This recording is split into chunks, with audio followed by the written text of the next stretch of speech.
Ah, Senhor, visita aqueles que estão, Pai, morando em situação de rua, Pai. Ah, Pai, os mendigos. Ah, Pai, por causa dos vícios da droga, do álcool. Ah, meu Senhor, a família, Pai, desprezou, largou, Pai. O Senhor, como um Pai que não despreza ninguém, que o Senhor visite esses homens, Pai.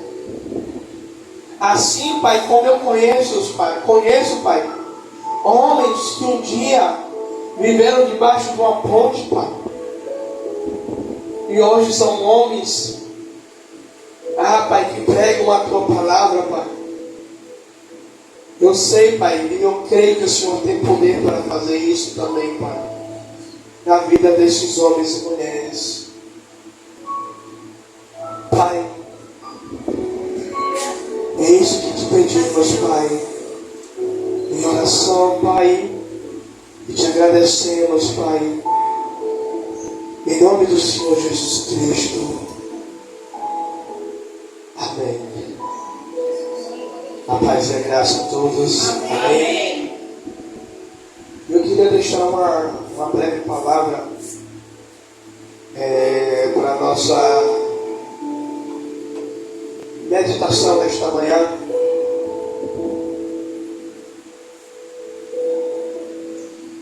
Abram aí em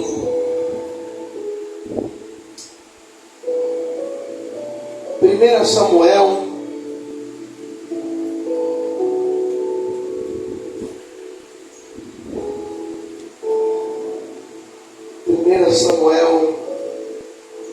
capítulo 17.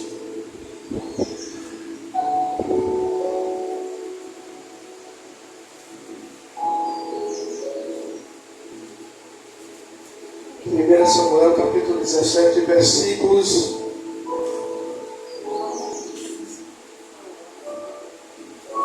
24 e 25.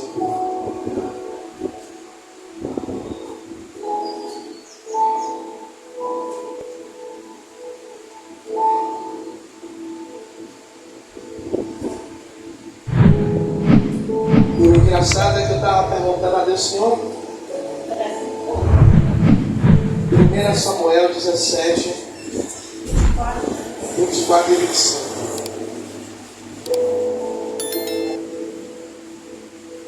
Eu estava pedindo a Deus uma palavra para esta manhã. Eu fiz assim, Senhor, ainda que não vá ninguém nessa consagração de manhã, ainda que esteja só eu, mas me dá uma palavra. Porque se tiver mais gente, a palavra vai ser para as pessoas que tiverem. Se não tiver, a palavra vai ser para mim, porque eu vou ler a palavra, vou meditar nessa palavra. E aí, fui dormir já 3 e tanta da manhã, da madrugada. E hoje pela manhã, revirando a minha Bíblia, eu encontrei um papel que eu tinha anotado há tanto tempo. Que uma vez que eu ia ministrar, não fui ministrar, e o papel, o Senhor me mostrou com as referências bíblicas. E o tema da mensagem. Obrigado, Senhor.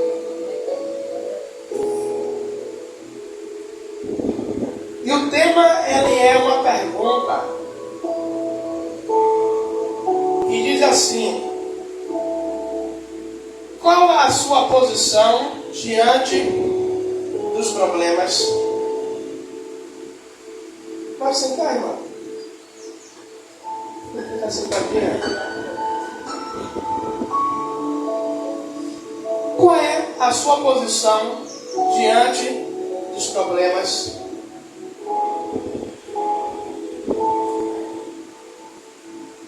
E aí, nós vamos ler 1 Samuel, capítulo 17, do versículo 24, 25, que diz assim: quando todos os homens de Israel viram que aquele homem,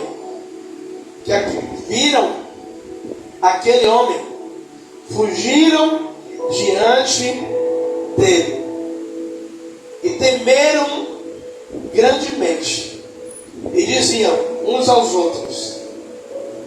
Viste aquele homem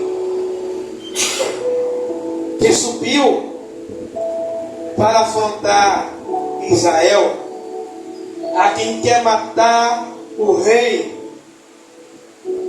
o acumulará de grande riqueza e lhe fará sua filha,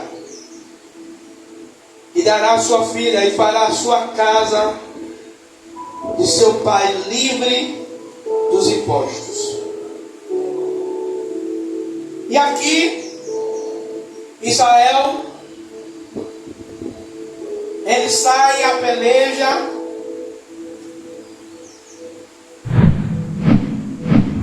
e quando Israel está diante daquele vale, aqueles homens, eles olham o seu inimigo, eles olham o tamanho de Golias, e eles começam a dizer: vocês viram, vocês estão vendo aquele homem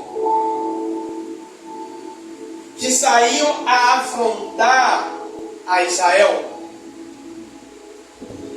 Muitas das vezes a primeira coisa que nós fazemos é olhar o tamanho do problema que se instaura sobre a nossa vida, sobre a nossa casa, sobre a nossa família. E muitas vezes aqui Israel, ele vinha de grandes vitórias, a qual o Senhor dara. Eles ouviram as histórias a qual os seus antepassados contaram, a qual Deus fizera sobre o povo de Israel. E mesmo sabendo que havia um Deus que era com eles, aqueles homens, eles temeram, e a posição deles diante do problema, diante da situação, foi recuar, foi não ir para cima do problema, não foi ir enfrentar o problema e dizer: problema, eu sei o tamanho que você tem, mas você não conhece o tamanho do meu Deus. Muitas vezes, quando o problema ele se levanta, a primeira coisa que acontece logo de início, muitas vezes, não generalizando alguns irmãos, quando o problema vem, ele se levanta e ele enfrenta. Mas alguns irmãos, quando vê o problema, o que é que faz? Eles vão para a caverna. Nós lembramos de Elias. Elias foi um homem que orou, o fogo do céu caiu, e ele mata 450 homens dos profetas de Baal. E quando se levanta um problema chamado Jezabel, o que é que Elias faz? Ele foge para o deserto, ele deseja a própria morte. Quando Deus manda ele voltar, o que é que ele faz? Ele vai para a caverna. E quando Deus aparece para Elias, Elias vai dizer: ah, Senhor, só sobrou só eu, e eu temi, estou guardando a minha vida. Aí Deus vai dizer a ele que ele não era, conjectura do pastor Tiago, que ele não era a última bolacha do pacote.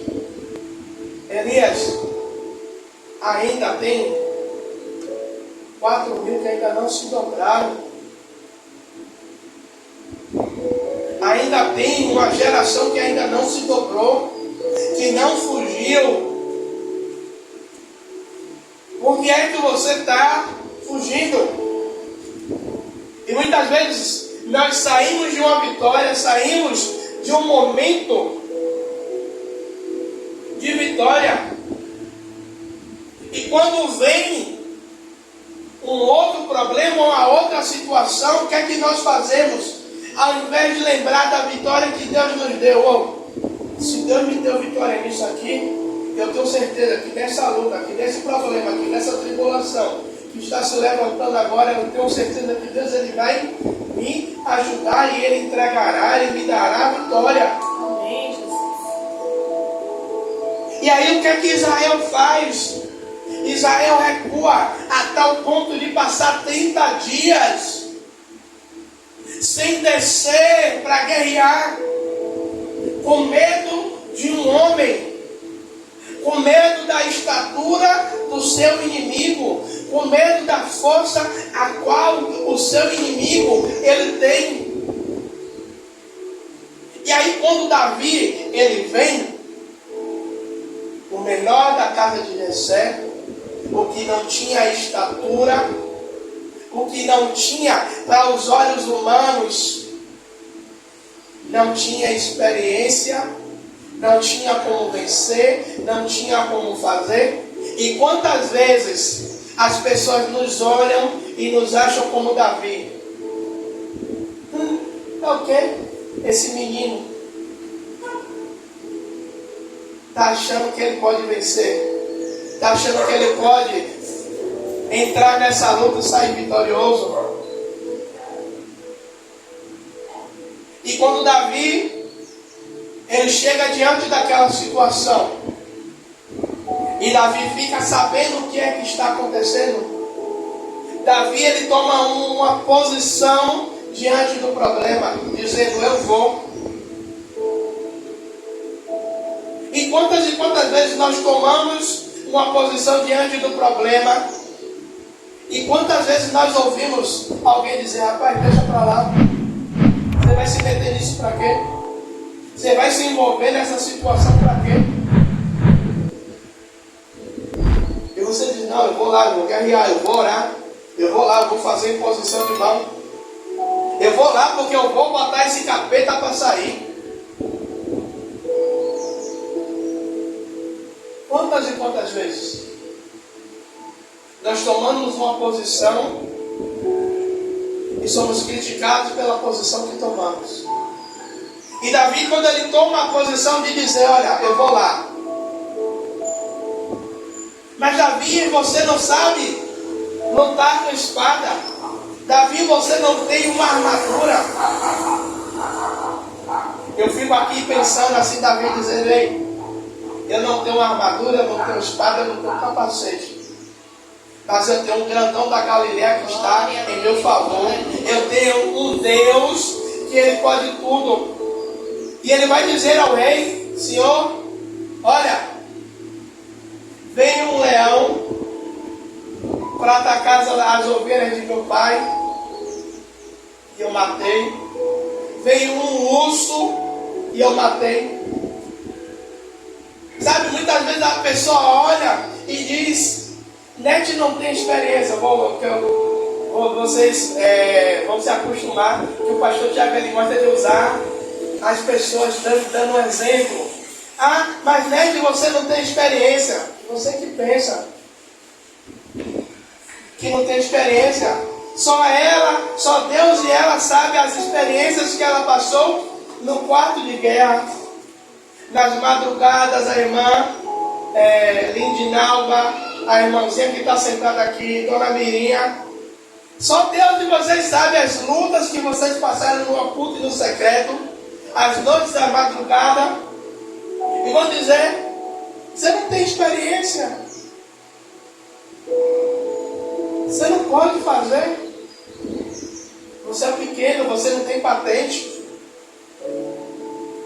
Você é o que dentro da igreja? Você é pastor, você é obreiro. Davi ele já tinha sido experimentado por Deus para a guerra. Davi ele já tinha sido experimentado por Deus para a batalha. E por isso, quando o problema vem sobre Israel, Davi ele toma uma posição dizendo: eu vou descer, eu vou enfrentar esse gigante. Tanto que quando Davi ele desce, ele diz: olha, você vem contra mim com espadas e com lanças, mas eu vou contra você no nome do Senhor dos Exércitos. Ou seja, Davi ele estava reconhecendo naquele momento ali que ele não estava descendo na força do seu próprio braço. Davi estava reconhecendo que ele não estava descendo na força da sua própria vontade, mas ele estava descendo através do poder e da graça do Senhor, apodera Davi. E o Senhor, nesta manhã, Ele vai lhe dar mais força, Ele vai lhe dar mais capacidade. Para quê, pastor? Para enfrentar as lutas que virão. Pastor, o Senhor está dizendo que eu vou passar por tribulação? O próprio Jesus disse que iríamos passar por tribulação, mas que nós estivéssemos com ânimo. Ou seja, o Senhor está dizendo, crente, enquanto você estiver sobre a face da terra, você vai passar por luta, você vai passar por situações.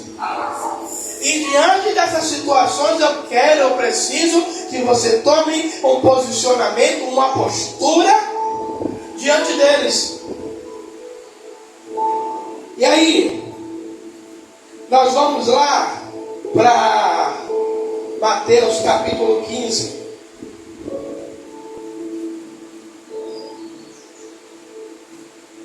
Versículo de 21, a partir do 21.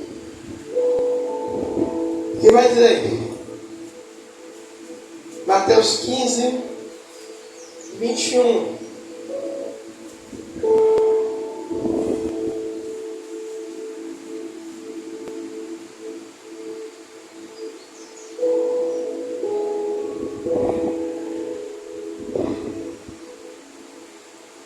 Todos acharam?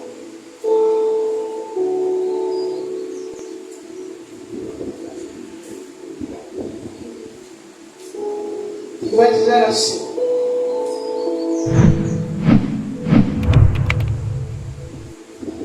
partindo Jesus dali e foi para a região de Tiro e Sidom, certa mulher cananeia daquela região clamou ao Senhor,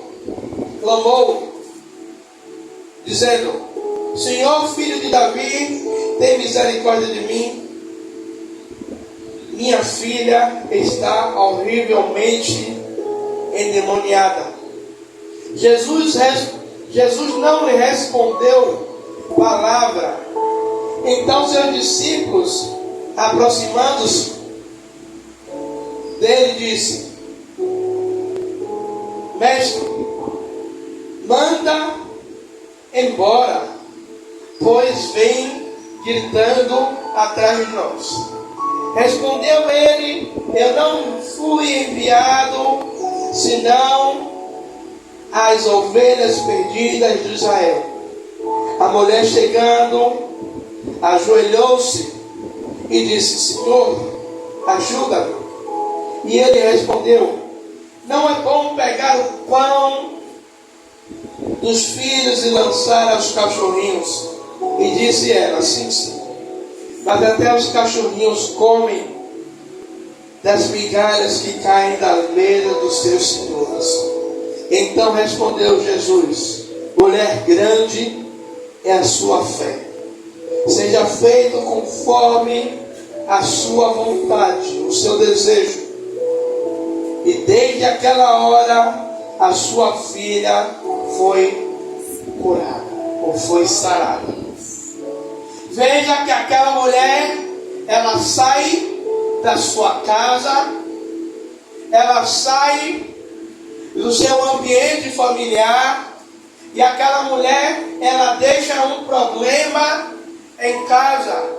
Aquela mulher, ela deixa um problema.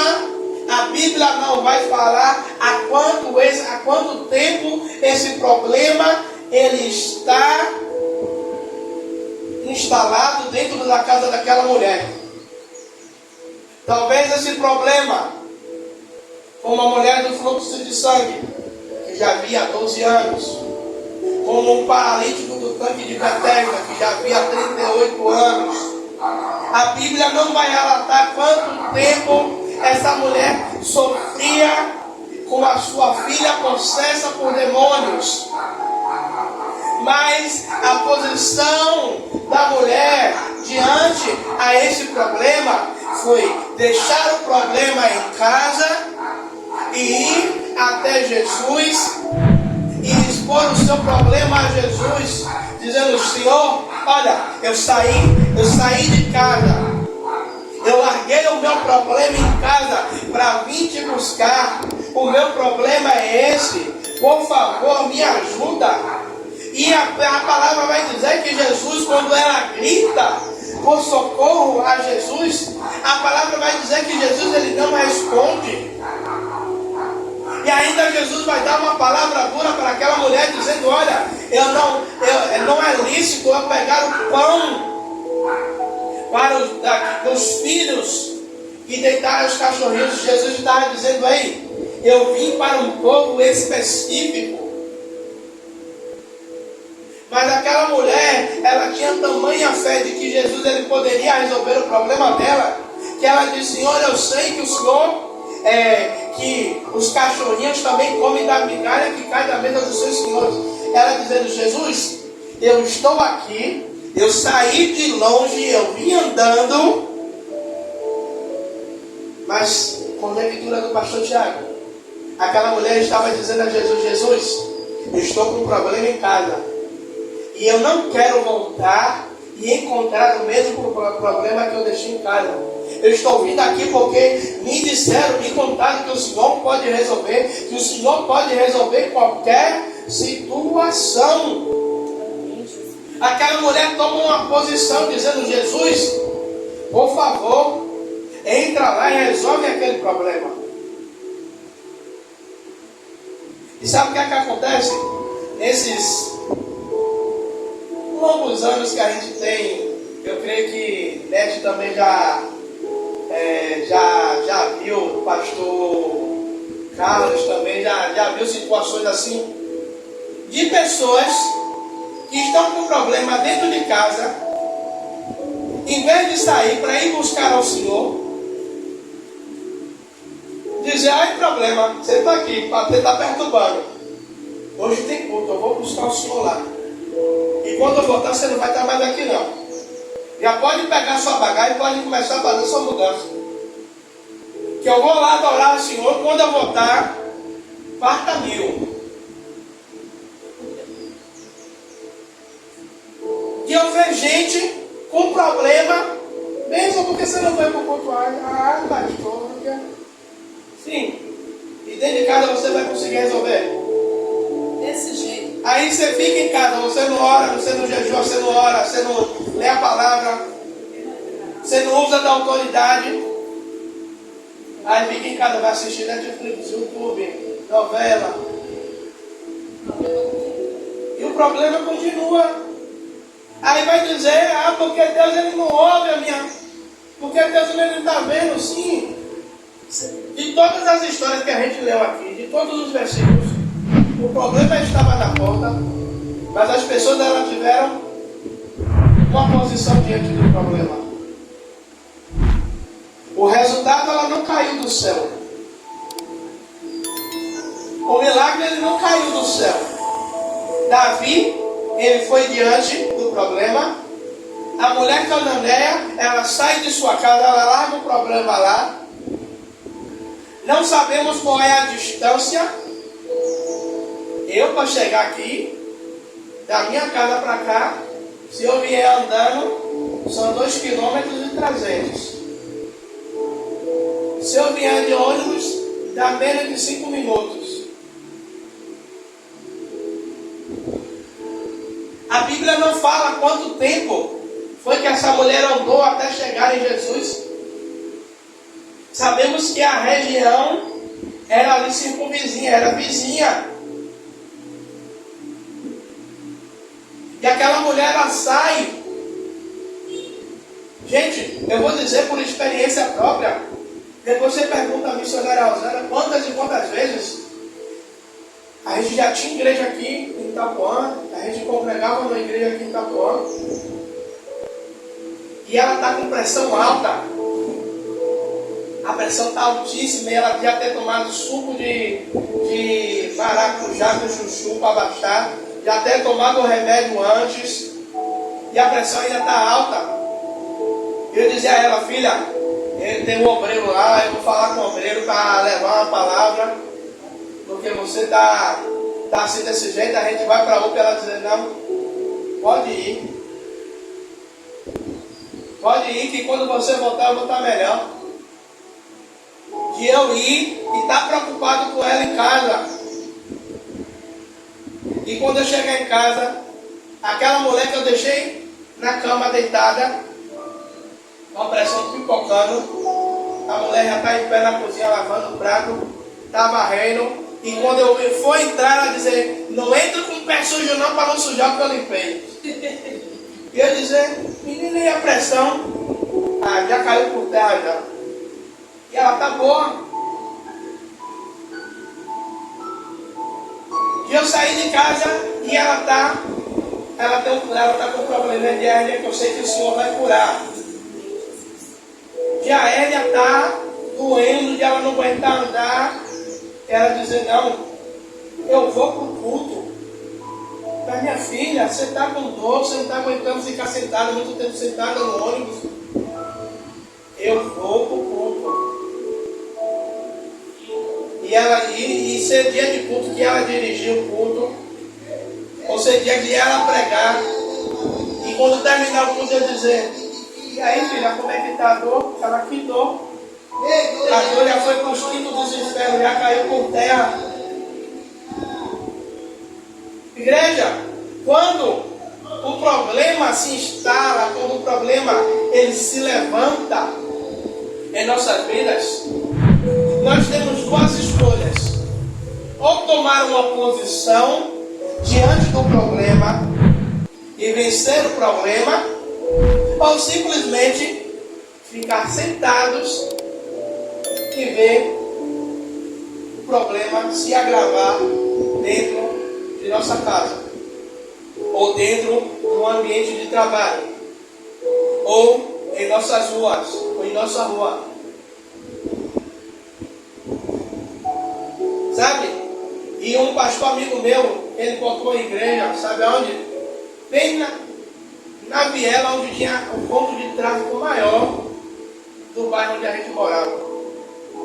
Quase todo dia tinha um presunto derrubado. E quando ele colocou a igreja, foi a maior crítica. Pastor, o senhor vai botar a igreja aí? Ele é porque eu não posso aceitar esse problema dentro do bairro onde eu moro, no lugar onde eu moro não. Pastor, o senhor está dizendo que não houve mais nada lá no bairro? As coisas mudou, agora é o melhor bairro de Salvador, não. Mas eu estou dizendo que no lugar onde acontecia mais tragédia, cessou. O menino que ficava na esquina não fica mais. O lugar onde todo dia, quando a gente passava, tinha que passar por cima de um defunto, não passa mais. Mudou a história do lugar, da situação, da localidade. Eu estou dizendo que Deus, Ele nos deu o poder e a autoridade para mudar a história, o ambiente da nossa casa, o ambiente do lugar aonde a gente chega, do lugar aonde a gente mora. Eu moro num prédio. Jesus, já me chegou tanto vizinho problemático, de ter madrugada de a gente não dormir. Eu dizer, Senhor, eu não vou me mudar e eu não aceito essa situação aqui não. Eu não vou deixar Satanás se instalar nesse prédio não. O prédio não é meu, mas eu moro aqui, e aonde um servo seu mora, eu creio que tem que ter paz. A paz, ela tem que abundar no lugar onde o teu servo mora. E de repente o problema ir embora, o problema cessar, a paz reinar, a tranquilidade de você fechar o olho e você saber que vai dormir e não vai ter ninguém gritando lhe acordando de madrugada. Igreja, precisamos tomar a nossa posição diante do problema. Eu não sei, talvez você chegou aqui e você possa dizer, pastor, eu não tenho problema nenhum em casa, graças a Deus. Mas no dia que se levantar, que Satanás ele tentar, você já sabe as armas que usar, Você já sabe qual é a posição que você tem que tomar. Você já sabe quais as atitudes que você tem que fazer para alcançar o milagre, a vitória e o sobrenatural de Deus. Amém? Glória a Deus. Vamos ficar de pé para a gente orar.